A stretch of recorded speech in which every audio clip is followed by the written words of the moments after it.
Hello, everyone, and welcome to today's episode of Care Smarts 360, a home care podcast. I'm your host today, Carolina Gonzaga, and I'm a sales account executive at Care Smarts and somebody that's passionate about not only home care, but sales. Today, we have a guest, Tiffany Dutcher, who comes with a wealth of experience in the home care space. Not only does she know every hat worn in a home care agency as an owner, she was an agency owner for 8 years and sold that business to become a premier coach for a premier home care brand across North America. So this is somebody that has helped teams all over this continent to become successful with their sales approaches. We're going to be talking about all things sales, as well as just what somebody needs to be personally successful at the role. What are the differences between marketing and sales, and some tips on how to make sure you're approaching sales the right way. So without further ado, I'd like to welcome our guest, Tiffany Dutcher. I just want to take a moment to genuinely thank Tiffany for taking the time to chat with me. I found the conversation not only inspiring, but uplifting. It's great to hear that this industry is in great hands with sales coaches like Tiffany. So thank you so much, Tiffany, for your time. And for you for listening.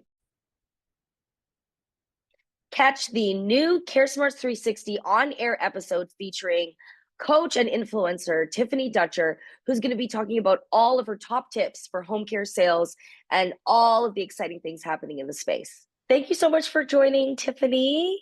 Hi. How are you doing? Yeah, I'm great, and I'm so excited to be talking to you. I learned a little bit more about your background and feel like we have so many things that we have in common with kind of sales background. And so, yeah, I'm just so thankful that you're here.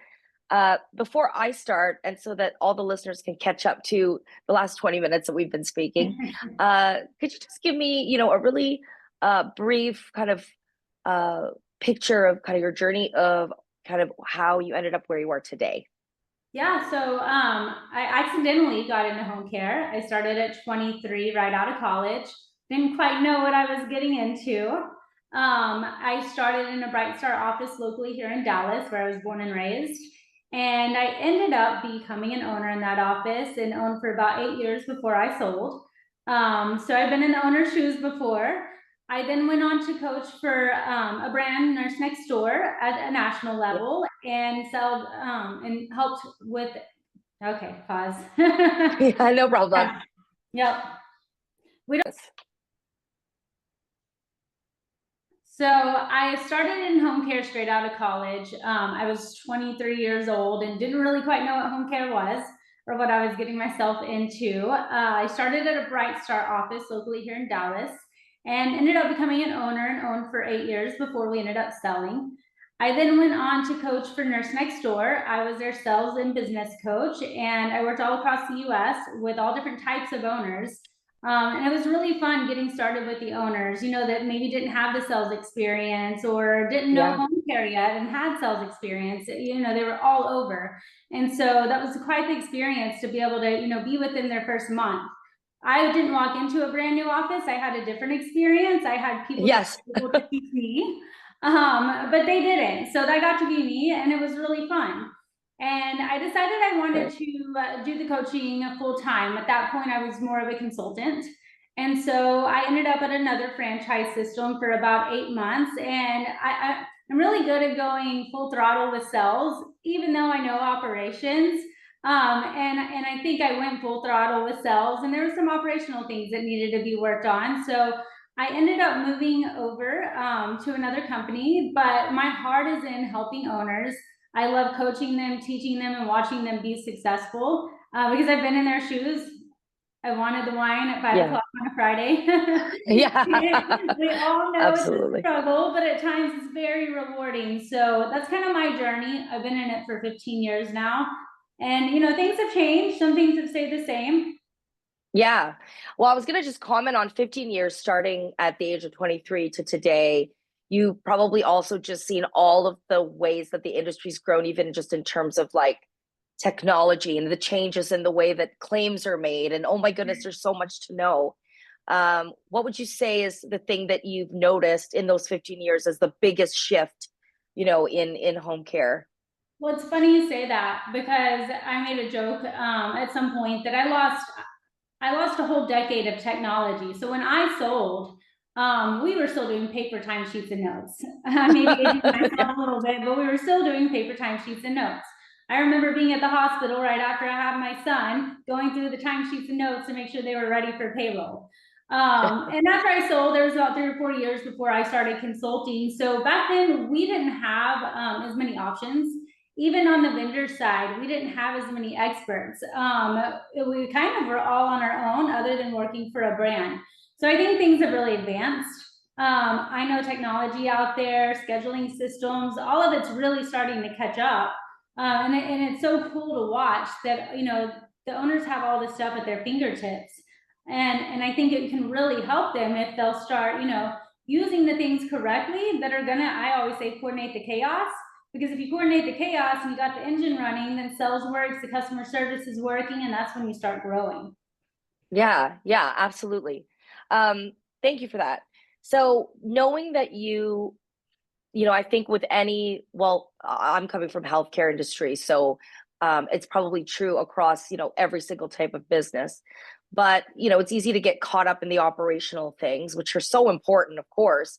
But when you're growing a business, sales is just so valuable. So for the kind of owners or even new owners that are coming in that might not know where to start in terms of sales, could you share maybe just the three top sales strategies that you would kind of be able to give someone in an elevator that just needed your advice? No, so when you first start in home care, we all know this. You're wearing every hat, and you're wearing hats you didn't even know you were going to have Maybe to even wear. caregiver, maybe even Maybe, caregiver. yeah, a lot of times caregivers. So you're Yeah, wearing all these different hats. And the easiest thing to set aside is sales, especially if it's not natural for you. And a lot of people that go into home care, yeah. they don't come from a sales background. And so I think it's really important. And for someone like me who doesn't like structure all the time, I'm like a wild horse. You got a time Same. block. You've got a time block. You just have to. And time Yes, blocking is key. Because if you don't put it on your schedule, it's not going to be done. But you don't give yourself the option. I think, I have to do payroll. This happened. I have a call with workers' comp. That's all great, but you have to do sales. And I say this to owners, when you go in your year 1 and 2, you are truly a 24/7 business. And you have to know you're making the investment. And that might mean doing some of the things after hours that you can do after hours, so sales can be done during the day. And that's just something that has to be done year 1 and 2. And I think that's important to know. absolutely. Absolutely. Any other tips? So I'm thinking I feel like you've covered, time blocking, of course, key, blocking off that time, couple hours, a few hours here and there during the week. Also, it's almost like prioritizing what can I be flexible with, was what you're saying, right? And then what do I really just need to do at this time? Because nobody wants a sales call at 10 o'clock or a Yeah. hospitality visit. Do you have Yeah. one more you could share? So when I get owners out there in the very beginning, I tell them a minimum of 25 sales calls a week. Now, I think we have to understand the difference between marketing and sales calls. Uh-huh. Marketing is dropping off materials. Sales calls is getting in front of a decision maker and actually talking about your service. And so you in the beginning might be doing mostly marketing, and that's natural. You got to do some marketing to start doing some sales. But you need to Mm-hmm. get where you're making 25 sales calls a week. And that might mean going to, some of these meetings where you're meeting multiple people, networking events, that's what I'm getting at. You might be going to networking events, but you have to set up a meeting from the networking event. So being very strategic about what you're doing as well. So 25 sales calls, trying to get in front of the decision makers, getting in front of the decision makers and doing presentations. Presentations need to come pretty quickly because that's the way you get to the meat and potatoes of what you're trying to talk to them about.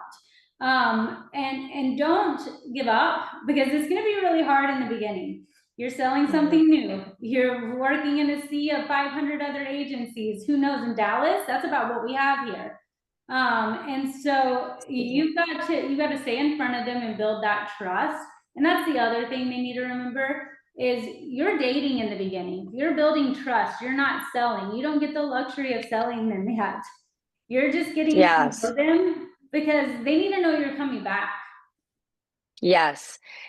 This kind of leads me into my next question. And I love what you just said because really good salespeople agreed are really not looking for that. We're not selling a mid-level marketing scheme. I don't need you to sign up right now. No. And you really get, more of a long-standing healthy sale if it is based on trust. And so with that, I would say that that would be one of the things I was going to say. I'm going to ask you about pitfalls. What are a couple of things that you see that you would warn owners or salespeople about in terms of pitfalls they can fall into that are going to negatively impact their sales outcomes? So spending the time in the wrong places and not being strategic about where you're going, I think it's so easy too. I mean, we've all been offered to do bingo at a local AL or Who IL. hasn't? Yeah. Everyone wants you to do bingo. And that's fine to do a few of those a month Of if course. you're being strategic about going back and meeting everybody else where you're doing the bingo. If you're just showing up to do bingo to stay busy, you're not really making sales calls. So there is a place for that. But I think that's a pitfall is, the staying busy instead of actually doing the things that are going to move the needle. I Yes. think giving up really fast because we all know rejection hurts. And so if you've gone 6 times, you still feel like you're getting rejected, eventually you're going to take a hit to your ego, but you can't let your ego get ahead of the sales process. And I think they say it takes 6 times for someone to even remember your name. So think about that. It's not until the sixth Yeah. time you've been there that someone's truly going to remember you. Now they remember your name. Now it's time to build the trust. So the pitfall, Yeah. yeah, giving up, Oh throwing my, up your hands. all I'm thinking, Tiffany, is me and you would definitely run an amazing sales coaching event together because I'm just ding, ding, ding. I'm just agreeing with you, kind of with all of this. And, I think what makes, not every operations person can be a salesperson, just like most salespeople can't be an operations person.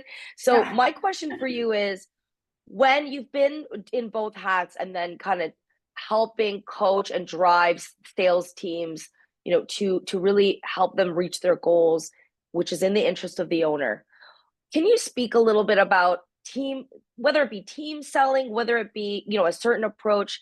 How do you make the whole team really feed into that sales funnel in a way that works? And you can even talk about what doesn't work. Well, I'm really glad you asked this because this is really near and dear to my heart. So let's go back to when I was an owner. Being the kind of owner I was, I ended up in the office all the time. I was young, I had things to learn, but I really wanted to control all the processes and make sure they were done correct. But I love sales. So how did I do sales within the office? So this is really important. And I think this is missed so many times that it's not separate. There's not that much separation between sales and operations. If you're out there selling the mission, then the Yeah. operations has to match that mission. And that means the right kind of training, the right kind of hiring, the right kind of culture. And so many times I feel like, the salesperson's out there on an island, and sometimes the office doesn't even like the salesperson, and this does happen.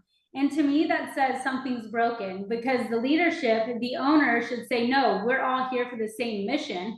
We're all selling the same mission. And when you're selling the same mission, then they should be aligned. And so I looked Yeah. at every single client that came into my office. At the time, my husband was out doing sales.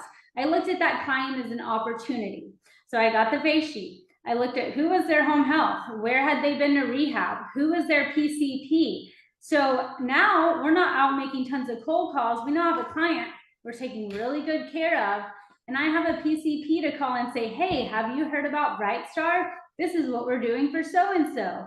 And then I can actually go make a sales call. And then I call that home health and say, hey, let's make sure we're coordinating the care. We're doing things right. We know you're in there. There's so much, we're synchronizing on the things to help this person, get better and to rehab. How can we keep working together for somebody else?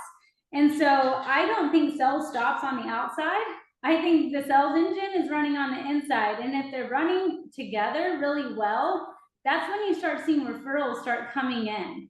And Yes. Yeah.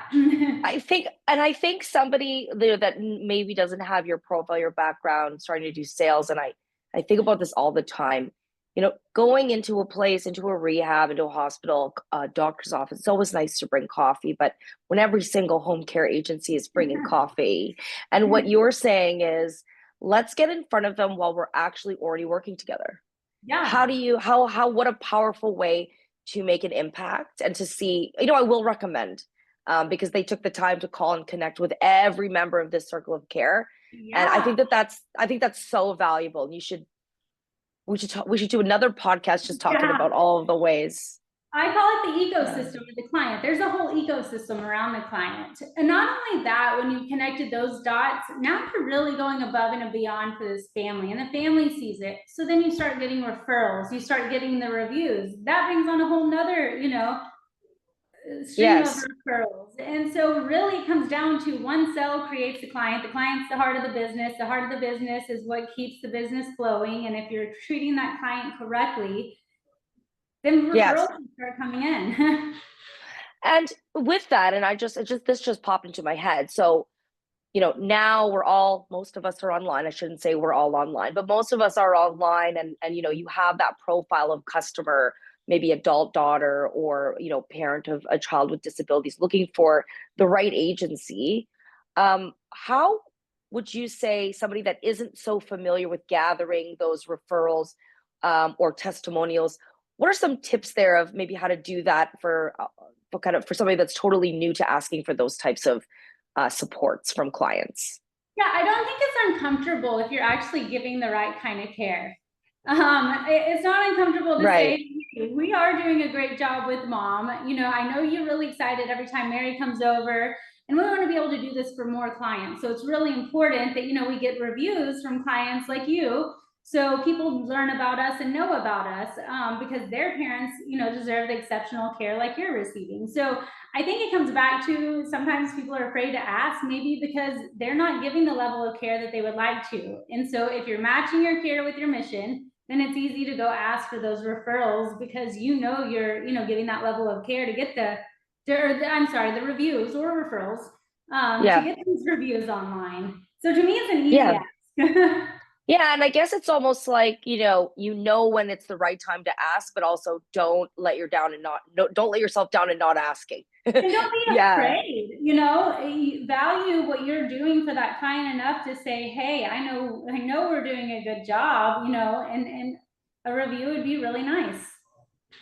So when you were, first walking into the offices, 23 years old, new, not necessarily focused on sales per se, was there kind of a standard of the way sales was done that you've seen that's changed? I mean, there's so many factors. Technology is so different now. We're all emailing and texting.